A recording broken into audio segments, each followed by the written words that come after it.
Voilà, on est aujourd'hui le lundi 15 juillet, à notre grand regret, on n'a pas pu donner un cours hier, le 14 juillet, le jour de la Révolution française, et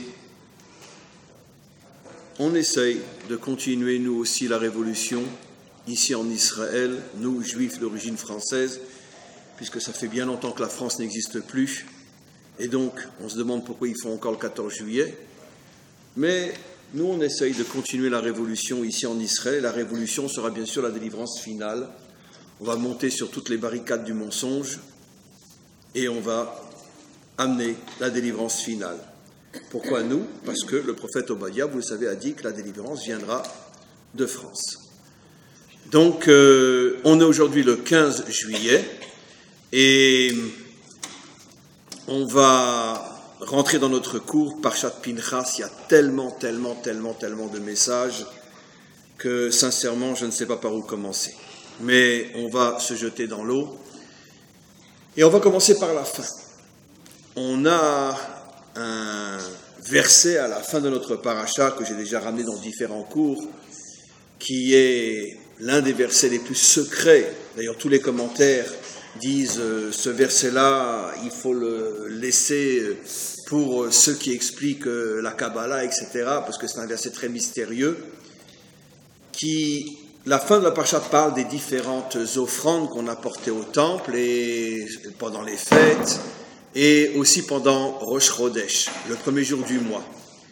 Et à Rosh Chodesh, on apportait entre autres un korban, donc une offrande, un animal, qui est appelé Chatat Lashem, mot à mot, une réparation pour Hachem. Le Chatat, comme vous le savez, c'est l'offrande animale que l'on apporte pour réparer des fautes. Quelqu'un qui a transgressé Shabbat, quelqu'un qui a fait X, Y, Z, bon, pas toutes les fautes, on apporte un Chatat, mais sur certaines fautes très très graves, comme par exemple une faute d'idolâtrie, une faute de Chilul Shabbat, de profanation de Shabbat, on apportait à l'époque du temple, on apportait un Chatat. Et dans toute la Torah, sauf dans ce verset, quand on parle que quelqu'un apporte un Chatat, on dit il apportera un Chatat pour réparer sa faute. Chatat, ça vient du mot chet, du mot faute. On pourrait dire le sacrifice porte le nom de la faute. Et il y a un seul verset dans toute la Torah, alors que des versets qui parlent d'apporter un Chatat, il y en a des dizaines dans la Torah, un seul verset dans notre parasha où c'est marqué Chatat Lashem. On apportera un Chatat Lashem pour Hachem. Alors évidemment, tous les commentaires se posent la question, pourquoi le bon Dieu il a fauté? Le bon Dieu il a fauté pour qu'on doit apporter un Chatat pour Hachem, en plus à Rosh Chodesh. Rosh Chodesh qui est la fête qui met en évidence qui? La lune, bien sûr, puisque c'est le renouvellement de la lune. Et alors, les commentaires apportent bien sûr une explication qui est complètement codée, les carottes sont cuites, impossible de comprendre.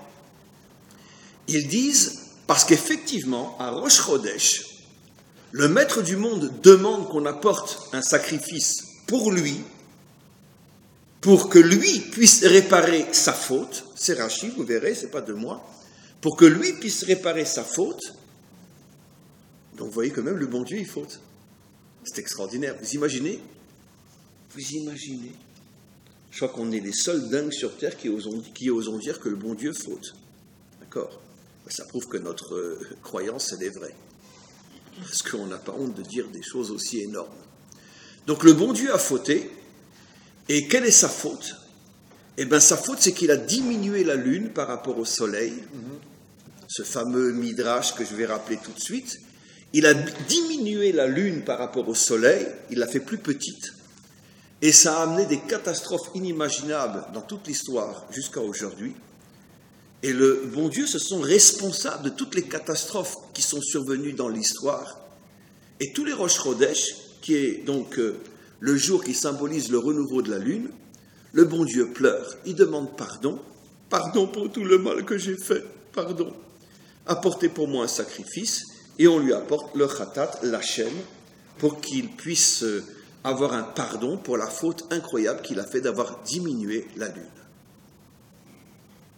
Vous me regardez comme ça avec des yeux, et qu'est-ce qu'il est en train de raconter? Très bien. Bon, alors évidemment, tout ça, ce sont des codes. On va, à notre niveau, essayer de décoder un petit peu. Oui? Non, pardon. On va essayer de décoder un petit peu. Le décodage que je vais faire devant vous, bien sûr, c'est un parmi des milliards et des milliards et des milliards et des milliards et des milliards et des milliards et des milliards d'ombres de milliards et de milliards de décodages possibles, mais c'est celui que j'ai choisi.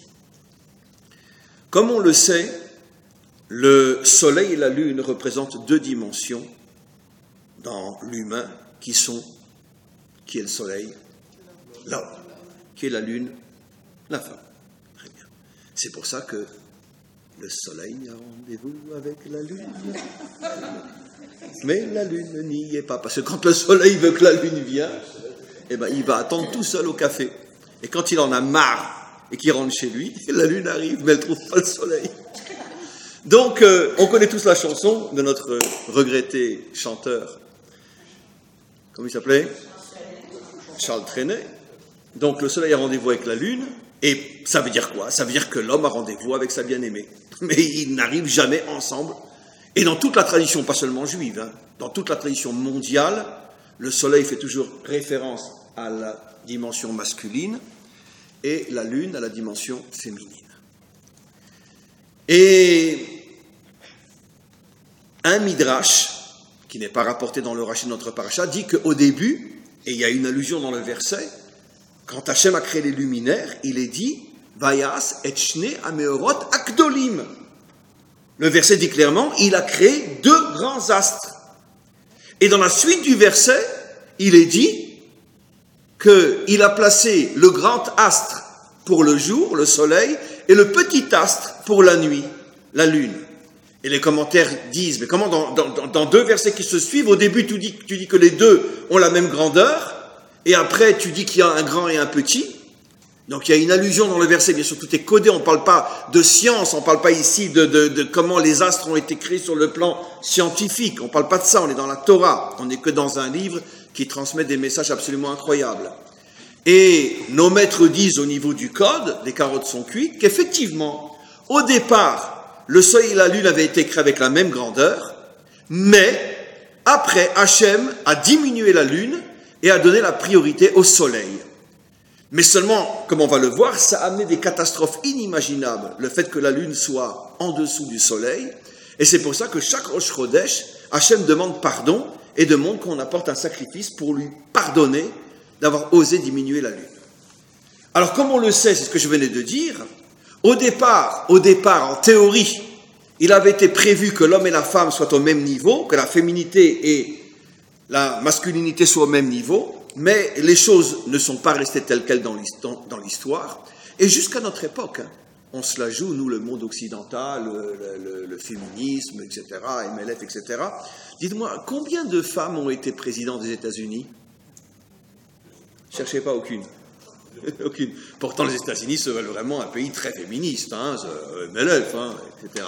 Dites-moi, il n'y en a pas eu, jamais. La femme de Reagan, c'est elle qui dirige. Oui, d'accord. Ici aussi, c'est Sarah qui dirige le pays derrière Bibi, mais on parle d'un poste officiel.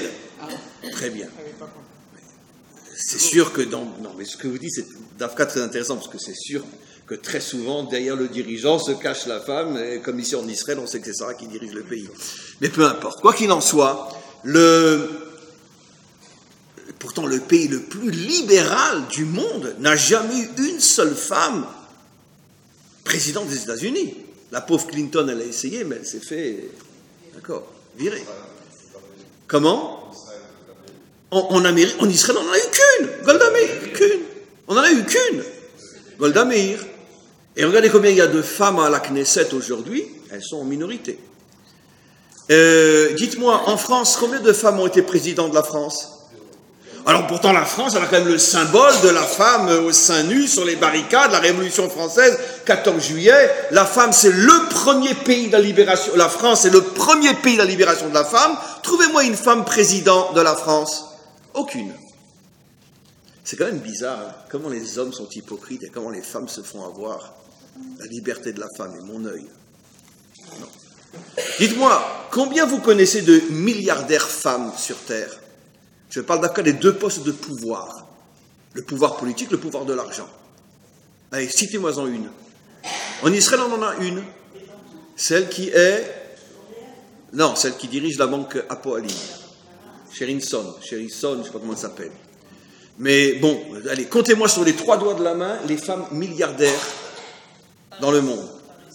Comment? Il y en a sans doute, Mais quand on parle des milliardaires, on va parler de Bill Gates, on va parler de YouTube, on va parler de Google, on va parler de Facebook, c'est les hommes.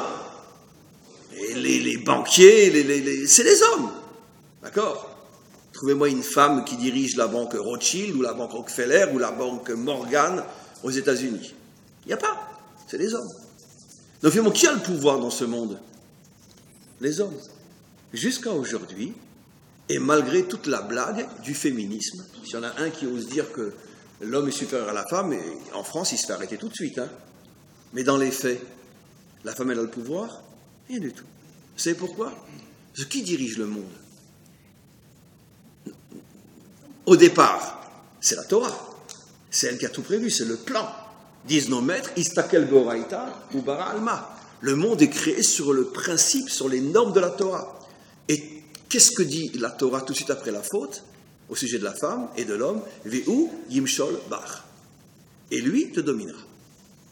Et jusqu'à la réparation de la faute, donc jusqu'à la délivrance finale, qui domine qui? L'homme domine la femme. Comment? Alors attention. Ce que vous avez dit est 100% juste. Dans le monde de l'extériorité, dans le monde du visible, de la vitrine, c'est vrai que l'homme domine la femme, malgré toutes les tentatives de féminisme, etc.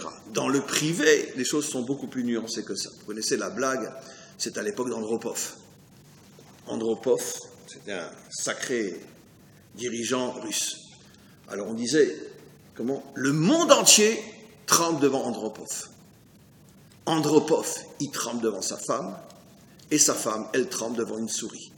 Donc le monde entier tremble devant une souris. Mais quoi qu'il en soit, on passait quand même en disant que Andropov tremble devant sa femme. Mais ça, c'est déjà dans le monde caché. Mais dans le monde visible, quoi qu'il en soit, que ce soit le domaine politique ou le domaine financier, c'est quand même les hommes qui ont le pouvoir. Et ne parlons pas du domaine militaire. Même s'il y a énormément de femmes à l'armée, c'est quand même pas elles, véritablement. Trouvez-moi un pays au monde, un pays, je parle dans le monde libéral, plus fort dans les autres, où une femme a été Ramatkal. Comment on dit Ramatkal en français? Chef d'état-major. Chef d'état-major. Ça n'a jamais existé. Et à mon avis, ça n'existera jamais. C'est impossible. Donc, par contre, si je crois qu'aux États-Unis, on a eu une femme qui était ministre de la Défense. Ça, je crois que oui, on a eu une femme ministre de la Défense. Comment? Ouais. Et en France aussi. Ministre de la Défense. C'est intéressant. C'est une petite nuance par rapport à ce que je dis. Mais en tout cas, un chef d'état-major, femme, c'est sûr que non. À la rigueur, ministre. Mais en tout cas, président de la France, ça, il n'y a jamais eu et il n'y aura jamais. En tout cas, bon, il n'y aura jamais, on ne sait pas, mais en tout cas, pour l'instant, il n'y a jamais eu, on est quand même en 2019. Donc, en vérité, qui est le fautif? C'est Hachem. Hachem nous dit, c'est moi qui ai diminué la dimension féminine et je demande pardon chaque Rosh Chodesh, puisque la lune est le symbole de la femme. Je regrette d'avoir diminué la dimension féminine et je vais supporter cette faute jusqu'à la délivrance finale. Voilà ce que dit notre texte. Maintenant, et 2 questions qui sont en vérité la même. En quoi c'est tellement une faute au point qu'Hachem demande qu'on lui apporte un sacrifice pour le pardonner? Enfin, c'est tellement grave d'avoir diminué la femme. Nous, les hommes, ça nous arrange quand même. Et en quoi c'est la source de toutes les catastrophes de l'histoire? Eh bien, notre paracha nous livre ce secret-là.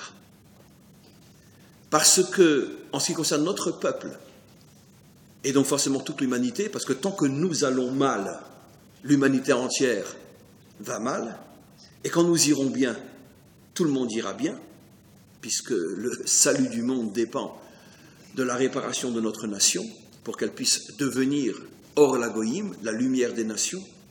Donc tant que ça ne va pas chez nous, ça ne peut aller nulle part.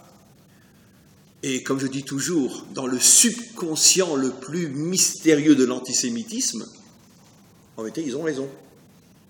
Parce que quand ils nous cognent, c'est inconsciemment, ils sont en train de nous dire « Mais vous ne pouvez pas être ce pourquoi vous avez été créés, vous ne voyez pas que tout va tellement mal, c'est à cause de vous !»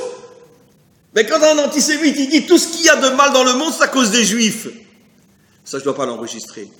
Il a raison ou il a tort? Ben, en vérité, il a raison et il a tort. Il a raison parce qu'effectivement, c'est ce que nous disent nos maîtres. Le salut du monde dépend d'Israël. Donc quand ça va mal dans le monde, c'est forcément qu'Israël ne joue pas son rôle. Mais pourquoi il a tort malgré tout? Parce que de la même manière qu'il nous insulte quand tout ça va mal, il devrait aussi nous louer quand ça va bien. Mais ça, il ne le fait pas. Donc si j'ai un non-juif qui vient et qui dit, d'accord, les juifs sont super dans 1, 2, 3, 4, 5, 6, 7, 8, 9, 10, 11, 12, 13, 14, 2000, 3000, 5000, parce que c'est vrai, dans beaucoup de domaines, on est très bien. Mais ils sont des nuls dans 1, 2, 3, 4, 5, 10, je dirais pas que c'est l'antisémite, j'accepte. Mais quand tu viens seulement pour dire du mal des juifs, mais ce qu'ils font de bien, ça tu ne le dis pas, ça c'est l'antisémitisme. D'accord ? Mais quoi qu'il en soit, il y a quelque chose de vrai. Que si le monde va mal, c'est parce que les juifs ne remplissent pas leur rôle d'être hors la goïm, d'être la lumière des peuples. Donc, quand Hachem dit que le fait que j'ai diminué la dimension féminine, ça amène des malheurs énormes sur le monde, on va commencer à comprendre, par rapport à la femme juive, en quoi le fait que la féminité est inférieure à la dimension masculine dans notre peuple, en quoi ça amène des malheurs extraordinaires. Alors Rashi va le révéler dans notre paracha à différentes reprises de manière extraordinaire. La première fois qu'il le révèle, Rashi, c'est quand la Torah nous rappelle que toute la génération qui est sortie d'Égypte n'est pas rentrée en Israël. C'est au début de notre paracha. Et Rashi fait remarquer, en s'appuyant sur le verset, attention, c'est seulement la génération des hommes. Parce que toutes les femmes qui sont sorties d'Égypte, bon, à part celles qui sont mortes de vieillesse, mais toutes les femmes qui sont sorties d'Égypte, elles sont rentrées en Israël. Pourquoi dit Rashi? Parce que les femmes n'ont pas fauté dans la faute des explorateurs. Les femmes n'ont pas fauté dans la faute des explorateurs. Non, dans la faute des explorateurs, dit Rashi. Meragel, Meraglim, ce sont seulement les hommes. Et Rashi dit pourquoi? Parce que les femmes, Mechavevot et Haaretz, elles aiment, elles sont attachées à la terre. Pas plus que les hommes. C'est même pas comparable aux hommes. Puisque tous les hommes de cette génération qui est sortie d'Égypte n'ont pas voulu rentrer en Israël. Et Rachid dit, toutes les femmes ont voulu et sont rentrées en Israël. Mechavevot et Haaretz. Alors, on peut se poser une question. Généralement, dans une génération, il y a autant d'hommes que de femmes. Généralement, il y a même souvent plus de femmes que d'hommes. Mais au moins, c'est moitié-moitié. Alors, très bien, tous les hommes ont fauté. Très bien, ils n'ont pas voulu rentrer en Israël. Juste une petite parenthèse qu'on va juste rappeler, comme c'est important, on arrive bientôt à Tisha B'Av. Dites-moi, ça a amené quoi comme catastrophe, le fait que les hommes n'ont pas voulu rentrer en Israël? 40 ans de désert. Pourquoi vous commencez par les miettes? Car commencez par la montagne, Auschwitz, Treblinka, d'accord, l'Inquisition, les pogroms. Ben oui, c'est ça, puisque qu'est-ce que dit Rashi? 2 destructions de temples et 4 exils, dont le nôtre, c'est Rashi. 2 destructions de temples et 4 exils. Donc, 2,5 millions d'enfants passés dans les fours. Entre autres, ce n'est qu'une virgule dans l'histoire, comme disait l'autre. Mais entre autres, parce que j'ai une virgule, parce qu'on a perdu beaucoup plus que 2,5 millions d'enfants, rien que pendant ces 2000 dernières années. Rien que la chute de Jérusalem par les Romains, nos maîtres nous disent que des fleuves de sang ont coulé des montagnes de Jérusalem jusqu'à la Méditerranée pendant 1 an. Tellement il y a eu des massacres inimaginables. Et après, ne parlons pas. Le Moyen-Âge, les pogroms, l'Inquisition, les croisades, bien évidemment, où toutes les communautés du Nord au Sud ont été massacrées partout où passaient les croisades, brûlées vifs dans leurs synagogues les uns après les autres. ce qui s'est passé avec les Allemands, là, le village où ils ont été brûlés, tous les, comment on appelle ça, Oradour. Ça se passait tous les jours pendant des années et des années. Toutes les communautés juives étaient rentrées dans les synagogues et brûlées vifs pendant les croisades. Donc, on en a perdu. C'est la faute à qui? Mais c'est la faute aux hommes. C'est pas moi, c'est Rachi qui dit. Parce qu'ils n'ont pas voulu rentrer en Israël, a été décrété 2 destructions de temples et 4 exils, avec ce que cela signifie. Les femmes n'ont pas participé, elles sont rentrées. Donc on pose une question évidente, mais alors si c'était moitié-moitié, pourquoi Hachem finalement a puni tout le peuple, puisqu'il y avait autant de femmes qui voulaient rentrer et des hommes qui ne voulaient pas rentrer? D'accord? Mais c'est facile à comprendre. Parce que c'est malheureusement celui qui dirige, qui influence finalement le peuple. Et comme Hachem avait diminué la dimension féminine et que la voix féminine ne se fait pas entendre, parce qu'il y avait 10 hommes qui ont dit « il ne faut pas rentrer ».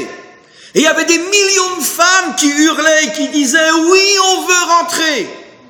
Et bien le peuple a préféré entendre les 10 hommes qui disaient « il ne faut pas rentrer » que les millions de femmes qui disaient « il faut rentrer ». Pourquoi? Parce que 1 million de femmes, malheureusement, c'est pas la voix d'un seul homme. Depuis la faute incroyable que Hachem a fait, non, c'est le fautif, c'est Hachem, hein. Ah non, on va pas le laisser passer comme ça, hein. D'accord? À cause de la faute incroyable qu'Hachem a fait de diminuer la voix féminine. Dans notre paracha, on trouve encore un autre exemple absolument incroyable. Tout de suite après, il y a l'histoire des Bnot Tzlofrad, les filles de Tzlofrad. Tzlofrad, on va parler du père un petit peu, c'est extraordinaire, n'avait pas eu de fils. Et dans notre paracha, on parle du partage de la terre. Il n'avait que 4 filles. 5 filles, pardon. Et les filles sont venues chez Moshe lui dire, écoute, tu es en train maintenant de partager la terre aux enfants d'Israël. Nous, notre père, il n'a pas eu de fils. Comme nous, en plus, on est des filles. Nous, on n'a pas fauté à la faute des explorateurs, donc nous, on va rentrer en Israël. On voudrait une part dans la terre d'Israël. Rachi nous révèle quelque chose d'absolument incroyable. Moshe dit, je vais aller demander à Hachem. En vérité, c'est que Moshe, il est scandalisé. Non, une femme qui ose demander une terre, non mais attends, pour qui elle se prend celle-là? Donc, c'est pas de moi, vous allez voir, c'est Rachi. Et elle a dit, bon, je vais aller demander à Hachem. Genre, pour qui vous prenez, vous demandez une partie de la terre d'Israël. La terre, elle appartient aux hommes, pas aux femmes. Restez à la cuisine. Rachi nous dit exactement ce que je dis, seulement je le dis en français. Rachi dit, Nehelma mimeno ha'alacha. Tout d'un coup, la loi, parce que Moshe avait déjà reçu la Torah depuis 40 ans, on est à la fin des 40 ans. Il avait reçu cette loi comme quoi un père qui n'a pas de fils, l'héritage passe aux filles. Et donc les filles, bien évidemment, devaient avoir une part dans la terre d'Israël. Moshe avait appris cette loi-là. Mais Rachi nous dit, pourquoi il dit je vais aller demander à Hachem? Ne'elma mimeno ha'alacha. Là, il a oublié la loi. Enfin, je ne comprends pas. C'est là, il y a une autre fois, peu importe, mais ce n'est pas le sujet. C'est la seule fois dans toute la Torah, on nous dit que Moshe, il oublie une loi. Moshe, mais vous imaginez, Moshe, il oublie une loi. Et comme par hasard, quand c'est la fille qui demande une part en Israël, qu'est-ce qui lui prend d'oublier la loi, là? Caniré, quand tant comme, ça le dérange. Hein. Ça le dérange, bien sûr. On va aller plus loin. Il demande à Hachem. Hachem lui dit, ben évidemment qu'elles ont une part dans la terre d'Israël. C'est quoi cette question? Je t'ai déjà enseigné. D'accord? Et Rachi, encore une fois, nous dit, d'accord, Moshe, lui, il l'avait entendu. Il l'a oublié. Mais les filles, elles n'avaient pas entendu cette loi-là, puisque le problème s'était encore jamais posé. Donc, elles n'avaient pas entendu. Et Rachi nous dit, elles ont vu, avec l'œil de leur sagesse, ce que même Moshe n'a pas été capable de voir. En hébreu, Ra'ata einehem mashe Moshe lo ra'a. elles ont été capables de voir, c'est une vision, bien sûr, une vision de sagesse, elles ont été capables de voir ce que Moshe n'avait pas vu. Dans ce domaine-là, elles ont été plus grandes que Moshe. Avant d'expliquer ce qui se passe, on a une autre histoire à un moment extraordinairement important où les femmes ont vu ce que les hommes ne pouvaient pas voir et une toute petite fille a vu ce que le plus grand des hommes n'avait pas vu. Comment elle s'appelait cette petite ? Myriam. Comment s'appelait ce géant ? Amram, le père de Moshe. Quand il y a eu le décret que tous les enfants, les garçons qui allaient naître, allaient être jetés dans le Nil, qu'est-ce que Amram a fait ? D'accord ? Et je l'ai déjà expliqué des dizaines de fois, mais c'est pas grave, on le répète. Amram était le Gadolador, c'était le grand de la génération, c'est lui qui doit décider ce qu'on fait, et il a fait un psak halacha qui en soi était juste, mais qui en soi était complètement faux. Quel était son psak ? Il a dit, on sait très bien qu'il n'y a que 3 mitzvot pour lesquels on doit se laisser tuer. Sinon, pour toutes les autres mitzvot, la vie passe avant. Les 3 mitzvot, c'est l'idolâtrie, la débauche et le meurtre.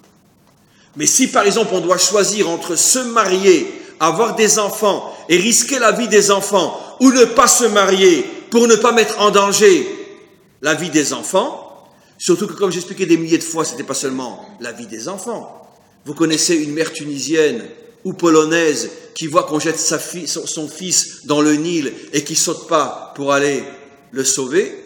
Vous avez déjà vu un père, Sfarad ou Ashkenaz, qui voit la mère sauter dans l'eau pour sauver son fils, qui ne saute pas pour sauver la mère et sauver l'enfant. Vous avez déjà vu des adolescents qui voient le père, la mère, l'enfant sauter et qui ne sautent pas eux aussi.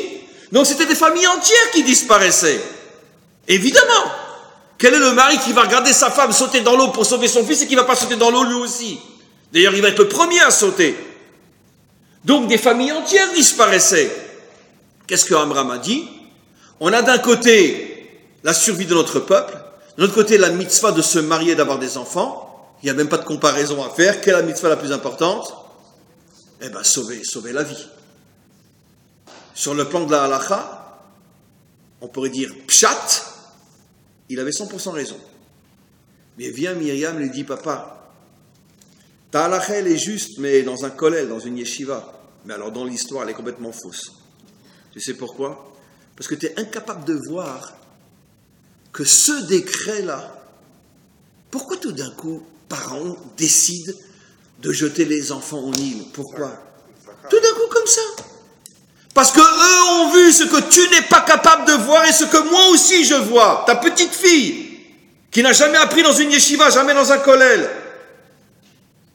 Tu ne vois pas, tu ne comprends pas que les astrologues de Pharaon ont dit qu'il faut jeter les enfants au Nil parce que ils savent que d'un jour à l'autre, le Goël va naître, le libérateur va naître.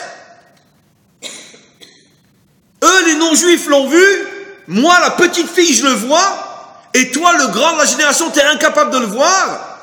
Donc, si tu n'es pas avec maman, et si tout le monde suit ton exemple, eh ben, tu fais exactement ce qu'ils veulent que le libérateur ne naisse pas. Donc, c'est sûr, il y a un prix à payer terrible, mais on n'a pas le choix, papa. Parce que c'est grâce au fait qu'on va accepter cette souffrance que le libérateur va naître. Tout de suite, il reprend sa femme, il écoute sa fille, il reprend sa femme. Le soir même, l'âme de Moshe est conçue. Et le libérateur est conçu. Ça veut dire qu'une petite fille a vu ce que le plus grand de la génération n'a pas vu. Exactement la même histoire ici. Moshe, il est des milliards de fois plus grand dans la Torah que Abraham. Même lui, dit Rashi, Elma mimeno halacha, il n'a pas vu la halacha que effectivement la terre revenait aussi à une femme. Au point que Rashi nous dit, l'œil de ses filles a vu mieux que l'œil de Moshe. Et pourquoi précisément dans ce domaine ? Alors, je n'explique pas encore. C'était les filles de Tzlophrad. Qu'est-ce que Rashi nous dit ? Tzlophrad, c'est celui qui, justement, dans la paracha des explorateurs, à la fin de la paracha, on parle de quelqu'un qui est Mechalel Shabbat, qui profane le Shabbat. Et on l'arrête et il sera condamné. Là-bas, on ne cite pas son nom. Mais dans notre paracha, Rashi nous dit que le fameux qui avait profané Shabbat dans la paracha des explorateurs, juste après qu'il y a eu le décret que cette génération ne rentrerait pas en Israël, eh ben c'était le père de ses filles. Il y a une allusion dans le verset. Waouh! Pourquoi pensez-vous que le père Tzlofrad, il a profané Shabbat après l'histoire des explorateurs? Parce que c'était un super vrai juif. Ah, si on en avait un comme ça, on le congélerait. Rien que pour le voir tous les jours, on le sort, on lui fait un bisou, on le remet au congélateur. Mais non, il n'est pas en Kouslarets, il était dans le désert avec tout le monde. Pourquoi? Parce que lui, il a compris, mais d'une manière extrémiste, mais il a compris que la Torah, en Kouslarets, elle n'a pas de sens. La vraie Torah, c'est seulement en Eretz Israël. Et donc, si on ne veut pas rentrer en Eretz Israël, on ne veut pas la Torah, on n'a pas besoin de la Torah. On n'a pas besoin de la Torah. Donc lui, il a voulu exprimer sa peine. Il a voulu exprimer sa brisure. Quoi, je ne vais pas rentrer en Israël? Alors que ça me sert de faire Shabbat? La Torah n'a de sens que quand elle est accomplie par une nation qui est sur sa terre. Mais pas par un petit youpin qui vit à Paris ou à New York. Mais bien sûr. La Torah, elle a été donnée à la nation d'Israël. Pas à des juifs éparpillés au milieu des nations. Vous savez ce que Rambal Nachmanide, qui a vécu au Moyen-Âge à l'époque de Maïmonide, qui était un grand Mekoubal, vous savez ce qu'il ose dire? Que toute la raison pour laquelle on continue à faire la Torah en Chutz La'aretz, c'est uniquement comme un soldat qui a besoin de s'entraîner constamment, parce que quand il va y avoir le combat, et s'il n'est pas entraîné, il ne va pas se voir tenir un fusil. C'est de l'entraînement uniquement. Mais de la même manière que le vrai moment où tu manies le fusil, c'est malheureusement quand il y a une guerre, pas quand tu t'entraînes. Le véritable endroit où tu mets les tefilines, c'est en Israël. À Paris, ce n'est que de l'entraînement, pour ne pas perdre la main. Parce qu'après 2000 ans, si tu n'as pas mis les tefilines, quand tu vas revenir, tu vas te les mettre ici. Ou sur le pied. Donc c'est d'entraînement uniquement. Voilà ce que l'un des plus grands Mekoubal de tous les temps ose dire. Mais ça, bien sûr, c'est censuré, il ne faut pas le dire, il ne faut pas l'enregistrer. Très bien. Eh bien, Tzlofrad, c'était allez, on va dire, un super sioniste, un vrai. Il a dit, si moi je ne rentre pas en Israël, je n'accomplis pas la Torah. Pourquoi? Parce que la Torah n'a pas été donnée à un juif, à un Français de confession israélite. Non. Elle a été donnée à un juif israélien qui vit sur sa terre. Et si je ne suis pas sur ma terre, je ne veux pas la Torah. Alors, bien sûr qu'il a eu tort, parce qu'il a extrémisé la chose. Mais dans le fond, il avait raison. Sauf que ce qu'il a mal compris, c'est que si tu arrêtes de faire la Torah en Chutz La'aretz, et si l'exil dure longtemps, quand tu vas revenir, alors comment tu vas faire? Et si tu ne transmets pas la Torah à tes enfants, et les enfants à tes enfants, ceux qui reviendront, ils ne feront rien. Et donc, alors de toute façon, le but, tu n'atteindras pas. Donc, son comportement était dangereux, mais il était plein de sens malgré tout. Rashi pose la question dans notre paracha, mais d'où il venait cet amour de la terre d'Israël au point d'oser profaner Shabbat s'il sait qu'il ne rentrera pas en Israël? D'où il venait cet amour de la terre d'Israël? C'est marqué dans notre paracha. Parce que c'était des descendants, lui et ses filles, de Yosef. Yosef, dit Rashi, Aya mechavev et haaretz.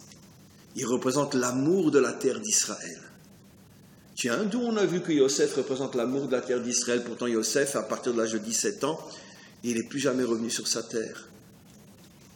Mais parce que Rashi rapporte un verset extrêmement mystérieux, complètement codé, parce que Yosef, avant de mourir, il a dit à ses frères, vous rapporterez mes ossements en terre d'Israël. Évidemment que tous les commentaires se posent la question, alors en quoi? Je veux dire, il y a des tas de gens qui ramènent leurs os en Israël. Ça y est, derrière Hagav, c'est pas évident du tout.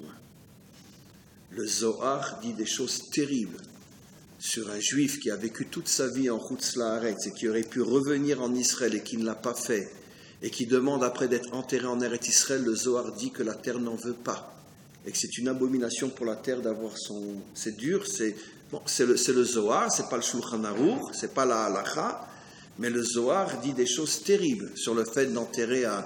Et le Zohar dit, à l'exception des grands tzadikim, qui eux, même s'ils ont vécu en Chutz Laaretz, peuvent venir se faire enterrer en Israël, mais un juif comme vous et moi, si on a vécu toute notre vie en Chutz Laaretz et qu'on aurait pu venir, mais qu'on a préféré faire des affaires en France ou en Amérique, et qu'après on dit oui, mais bon, pour se faire enterrer, c'est bien d'être enterré à Jérusalem, le Zohar dit que la terre nous vomit. Elle ne veut pas de nous. Comment ? Et c'est ce qui se passe aujourd'hui, malheureusement, terriblement, mais si on diffusait ce Zohar-là, bon, ça ferait des sous au moins pour la Chevra Kadisha, ça c'est sûr. Parce que ils reçoivent un fric fou quand ils enterrent quelqu'un ici de Chutz Laaretz. Donc ils n'ont pas intérêt à ce qu'on diffuse ce Zohar. Mais en tous les cas, c'est un Zohar terrible. Quoi qu'il en soit, Yosef demande à ce qu'on enterre ses os en Israël. Tous les commentaires disent sur Yosef, il n'y a aucun problème, parce que de toute façon, même s'il avait voulu, de toute façon, Pharaon ne l'aurait jamais laissé, puisqu'il a dû obliger, il a fait un chantage avec Pharaon, etc. Bon, lui était dans un cas de force majeure, il ne pouvait pas. De même, tout ce que j'ai dit ne concerne pas les Juifs qui vivaient au Moyen-Âge ou qui vivaient, etc., à des époques où il était absolument impossible de venir vivre en Israël. Je parle pour nos dernières générations où aucun Juif n'a véritablement d'excuse aujourd'hui, si ce n'est que, bon, c'est plus facile en France ou ailleurs. Donc, c'est bien sûr pas une excuse. Mais quoi qu'il en soit, revenons maintenant à ce qu'on explique. Il a demandé à ce que ses os soient enterrés en Israël. Et tous les commentaires se posent la question, encore une fois, mais en quoi on voit qu'il aime la terre d'Israël plus que les autres ? C'est sur lui et le seul sur lequel on dit des 12 tribus, Mechavev et Haaretz, parce qu'il a demandé à ce que ses os soient enterrés. Alors évidemment que la réponse, elle n'est pas dans l'explication technique et première du texte. C'est que Yosef a eu une prophétie inimaginable. Et cette prophétie va être reprise des millénaires après par un grand prophète qui s'appelait comment ? Le prophète Ézéchiel. Et le prophète Ézéchiel, lorsqu'il va prophétiser le retour d'Israël sur sa terre, il va comparer le retour d'Israël sur sa terre à l'ouverture de tombes qui sont en Chutz Laaretz, en dehors de la terre. Et dans ces tombes, il n'y a que des squelettes. Et les squelettes vont sortir de la tombe et vont être posés à côté. Atzamot ayeveshot. Ils les appellent les os secs. Ça veut dire ils n'ont même plus, comme on va le voir d'après les autres, ils n'ont même plus une goutte de judaïsme. Sec complètement. Et après, les os qui étaient, on pourrait dire, détachés les uns des autres, première étape, tous les os sortent de la tombe, mais ils sont encore séparés les uns des autres, le squelette n'est pas encore reformé. Deuxième étape dans cette prophétie, le squelette se reforme. Troisième étape, sur le squelette reformé commence à apparaître la peau et la chair, mais le corps est encore inerte. Quatrième étape, le souffle rentre dans le corps, il se lève et à ce moment-là se reconstruit le peuple juif sur sa terre. C'est intéressant que le prophète Ézéchiel reprend l'allusion que fait Yosef en disant que tout commencera avec des os. Et le prophète Ézéchiel va encore beaucoup plus loin, il dit des os yeveshot, qui n'ont même plus la moindre lichlouchit, comme on dit en français lichlouchit, la moindre humidité, ils sont secs, complètement secs. Eh bien mes amis, je l'ai déjà expliqué ça. Yosef a vu il y a des millénaires que le dernier retour d'Israël sur sa terre se ferait à partir de Juifs qui sont comme des os secs, qui n'ont plus rien de Juifs. Tous ceux qui sont montés, qui ont reconstruit notre État, qui n'observaient pas Shabbat, qui ne mangeaient pas kasher. Vous savez que, mais ça il ne faut pas l'enregistrer, mais vous savez que pendant très très très longtemps, tous les kibboutz, toutes les coopératives agricoles étaient entre les mains de juifs marxistes et trotskistes et ce qu'on appelle Shomer Hatzaïr, d'accord ? Et vous savez, bon, il y avait encore quand même quelques Marocains, quelques Thémanim qui étaient là à cette époque-là, etc., et qui cherchaient du travail. Vous savez que chaque fois qu'on cherchait du travail dans un kibbutz, il y avait un contrat à signer. Et dans le contrat, tu devais signer que tu viens travailler le samedi. Et oui, et c'est pour ça qu'il y a beaucoup de Thémanim qui sont morts de faim parce que eux, ils ne voulaient pas travailler le Shabbat. Ça faisait partie du contrat pour travailler dans un kibbutz. Il ne faut pas l'enregistrer, il ne faut pas le dire. Mais oui, c'est comme ça. Mais d'un autre côté, c'est quand même grâce à eux qu'on est là aujourd'hui. Et ça, deux l'ont vu, Yosef et Yecheskel, que tout commencera à partir des os, qui n'ont pas encore de chair, qui n'ont pas de peau, qui n'ont pas de rouard, qui n'ont rien de la Yahadout telle que nous la connaissons. Mais la reconstruction d'Israël sur sa terre se fera grâce à ces gens-là, qui n'ont de juifs que l'os. C'est la seule chose qui leur reste. Et l'os, c'est quoi? C'est l'amour de la terre d'Israël. Ça veut dire qu'à un juif, tu peux tout lui enlever. Tu peux lui enlever le Shabbat. Tu peux lui enlever la cacheroute. Tu peux tout lui enlever. Mais une chose, tu lui enlèveras jamais. Et c'est précisément cette génération qui l'a prouvé. Et je vais dire quelque chose de très dur dans quelques instants. C'est qu'ils n'avaient plus rien.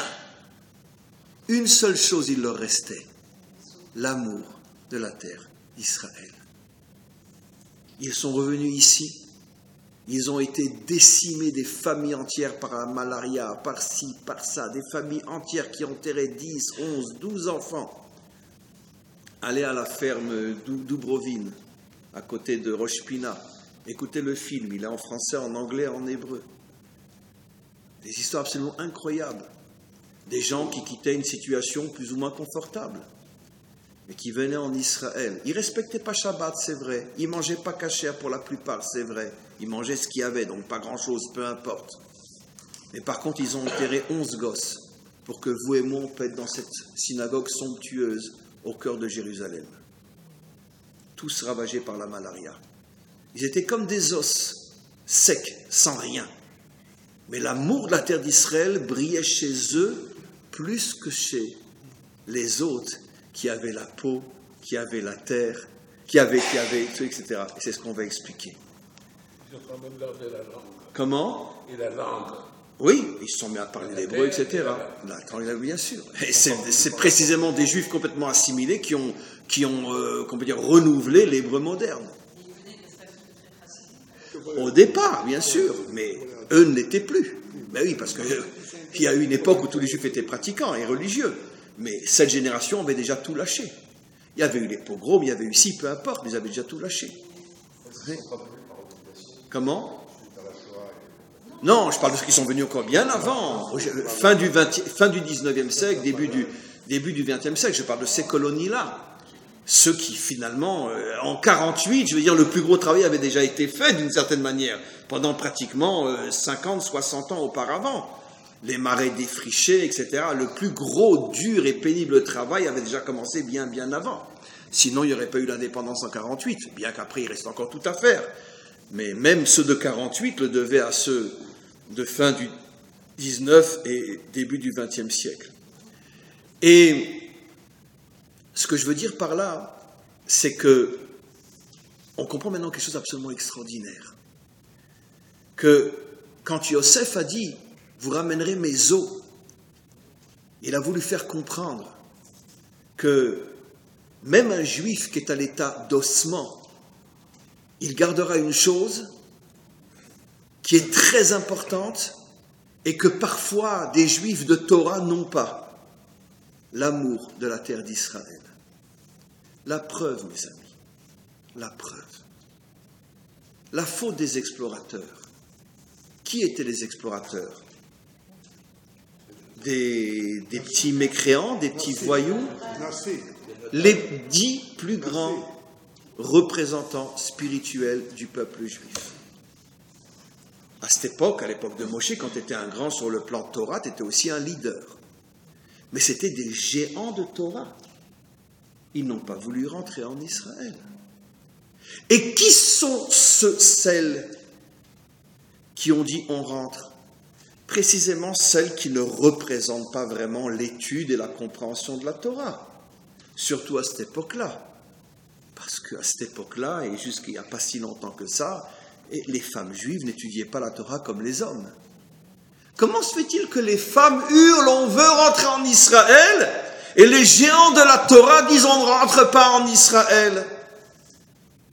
Ce secret avait déjà été révélé par Yosef. Les seuls qui ont vraiment l'amour d'Israël, ce sont ceux qui ressemblent à des os. Plus encore que ceux qui ont tout leur corps. Mais dites-moi, l'histoire se répète, hein? Quand il y a eu le commencement du retour en Israël, les plus grands opposants au sionisme, ils avaient d'énormes barbes blanches, de très très très longs péotes et de d'immenses chapeaux sur la tête. Bien sûr.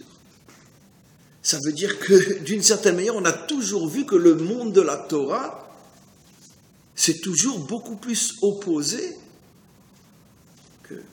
Vous comprenez comment Rashi peut nous dire que Moshe a oublié la loi?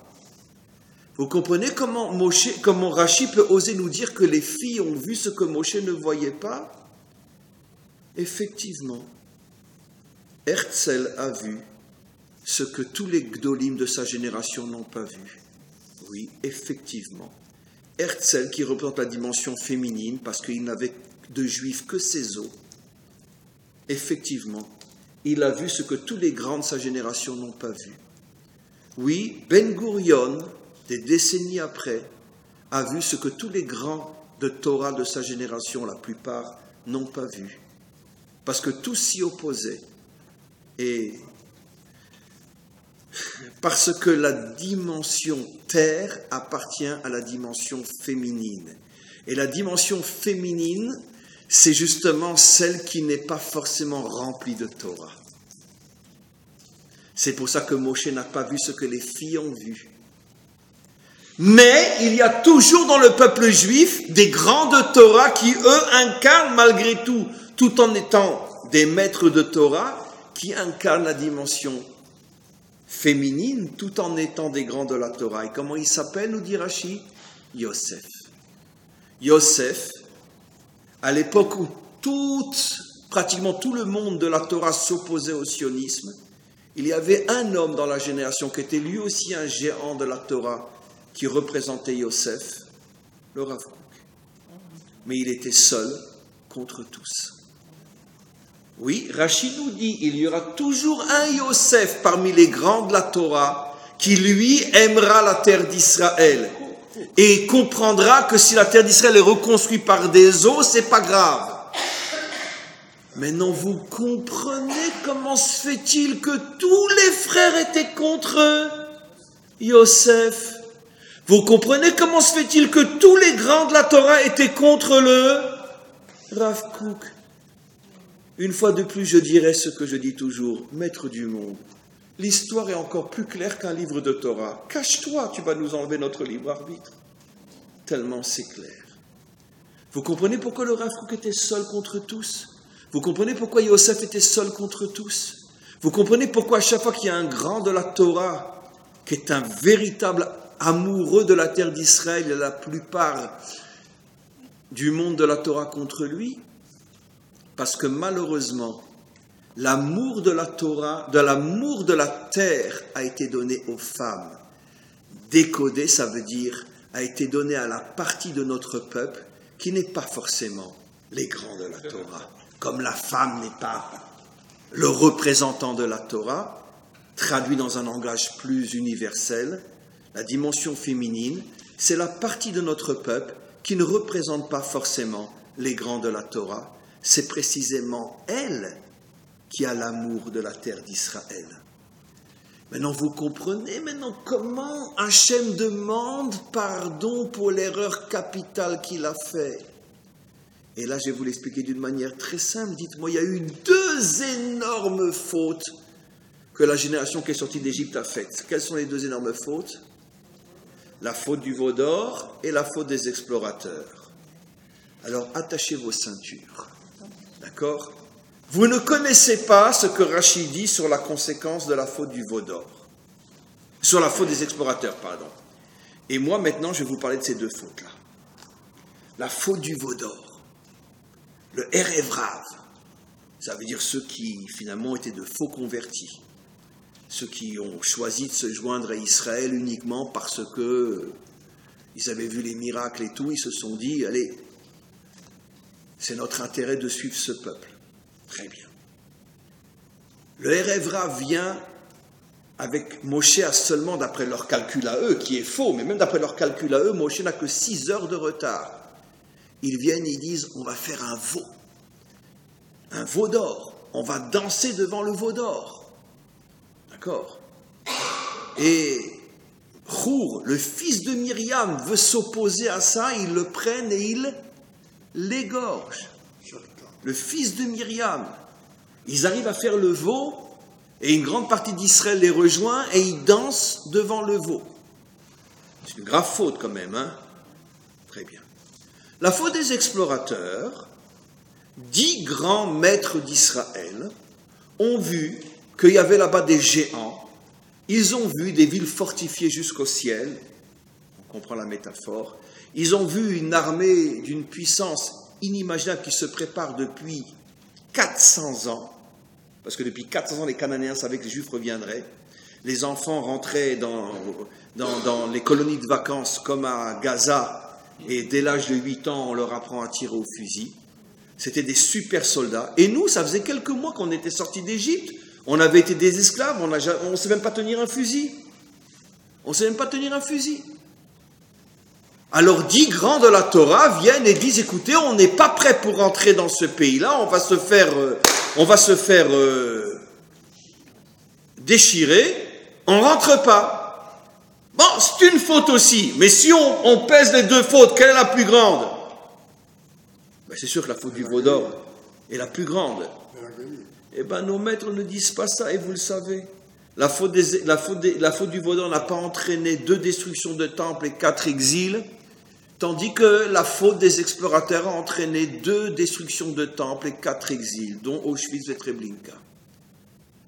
Mais comment c'est possible? Je le dis doucement.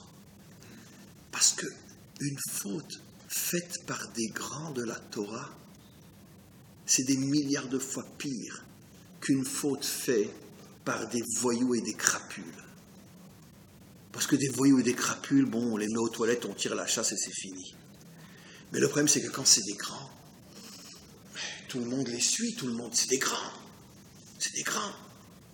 C'est des grands. Et donc, ça a une influence beaucoup plus grave. La Torah nous dit la faute des explorateurs est beaucoup plus grave que la faute du veau d'or, parce que justement, comme la faute du veau d'or a été faite par des voyous, elle n'aura pas une influence sur le peuple aussi grande que la faute des explorateurs. Où là, cette faute-là, elle a été faite par des grands de la Torah. Et qui ne va pas suivre les grands de la Torah, qui ne va pas écouter les grands de la Torah. Mais là se cache un secret terrible. Et là, je vais le décoder à la fin du cours. Normalement, si Hachem n'avait pas diminué la lune, on comprendrait, comme je le dis toujours, qu'un jeune soldat en Israël qui risque sa vie pour nous, et on va rajouter qu'il est Shomer Shabbat, il mange kasher, mais bon, il a 20 ans, c'est un jeune pratiquant, mais c'est même pas l'ombre d'un homme de Torah. D'accord? Et je prends à côté le grand de la génération. Je le prends sur mes épaules, parce que je sais qu'il est d'accord avec moi. Je prends le Rabbi de Lubavitch, et je prends un jeune soldat de 20 ans, qui mange kasher et qui fait Shabbat malgré tout. D'accord? Lequel des deux est le plus grand? Ils sont au même niveau. Ils sont au même niveau. Seulement malheureusement, comme Hachem a diminué la lune, tout le monde va dire, alors ami, le Hadmor. Et les conséquences sont terribles. C'est que finalement on va donner beaucoup plus d'importance à parfois, je ne parle pas du rabbi dans ce cas-là, des représentants de la Torah qui ne sont pas vraiment engagés dans la terre d'Israël. Pas le rabbi était hyper engagé. Mais j'ai juste pris l'exemple exprès pour comparer.